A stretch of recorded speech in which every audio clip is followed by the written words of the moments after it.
Science owes a really big debt to Christianity. Let me show you why.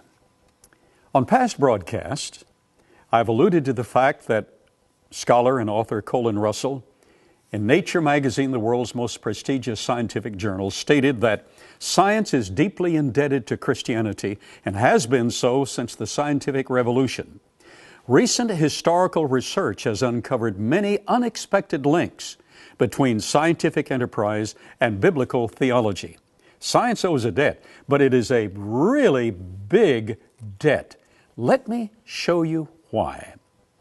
I've suggested in recent broadcasts that there are 7 assumptions that evolution holds to be absolutely true, none of which has ever been duplicated or observed in the laboratory, none of which has been found in the field studies and in living systems.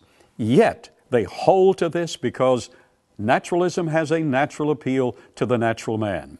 Here are all 7 of those assumptions. Number 1, that non-living elements gave rise to living material. Number 2, that spontaneous generation occurred only once. Number 3, that viruses, bacteria, plants, and animals are all related. There's no evidence for that whatsoever. Yet it is assumed to be true and drawn in the branching method to be true without a single bit of evidence. Postulate number 4, assumption number 4. Single-celled forms gave rise to multiple-cell life forms. Number 5, various invertebrate phyla are related. Oh, really? There's no connection whatsoever, yet they are assumed to be related because any alternative explanation requires that we give an account to a divine creator. Number 6, assumption that invertebrates gave rise to vertebrates. Number 7, that fish gave rise to amphibians, to reptiles, to birds, to mammals, to primates, and to man. Well, Sir Frederick Hoyle and Chandler Wickramasinghe demonstrated the incredible impossibility of the simplest cell originating by naturalistic means. And they said, favoring evolution, giving them every benefit of the doubt. These 2 scholars began as evolutionists. And they said, giving evolution every bit of doubt, there's 1 chance in 10 to the 40,000th power. And they stated, it would be easier for a whirlwind to sweep through a junkyard and assemble a Boeing 747 jet in flight out the other end than it would be for even a single-celled organism to have originated by naturalistic means.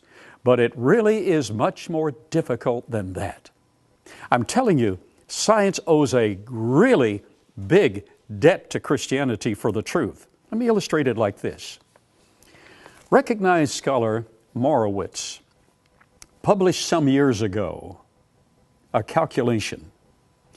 The simplest cell, the simplest bacteria are not really simple, but let's take its basic structure that was assumed at that point to be simple.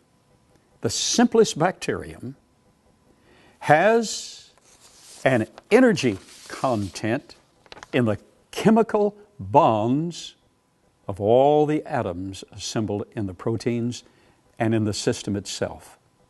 He calculated the energy content of the constituent atoms. Watch this closely. He calculated the energy content of the constituent atoms making up that so-called very simple life form, a simple bacterium. The energy content of the atoms. And then he calculated the energy content of those atoms in their chemical bonds in the living system. And he demonstrated scientifically that the chance of increasing that energy content to a living system is 1 in -10 to the 11th. Now, that seems like a very simple number. Oh, no. That is 1 followed by 100 billion zeros. Given an eternity of time, it would never happen for a single cell to have arisen by naturalistic evolutionary means, because the energy content is not there, and it must be there in an orchestrated method for all of the molecules to function together and independently. Let's give the evolutionist a quadrillion times favor. I mean, multiply that factor by a quadrillion in the favor of the evolutionist.